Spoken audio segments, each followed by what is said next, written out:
Hi everyone, this is how you reboot your iPhone with a broken power button. As you see, mine is not working.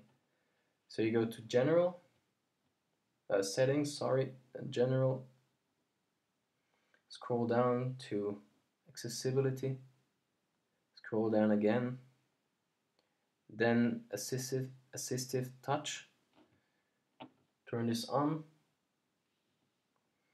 As you see, a new button popped up on the screen. With this one, just click on the button, device, and then you can lock your screen, or if you stay long enough on the lock screen button, you can turn it off by sliding.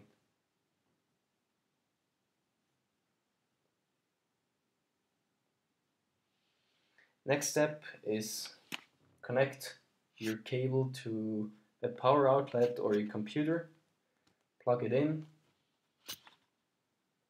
and now it's rebooting.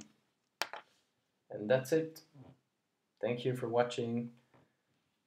Bye.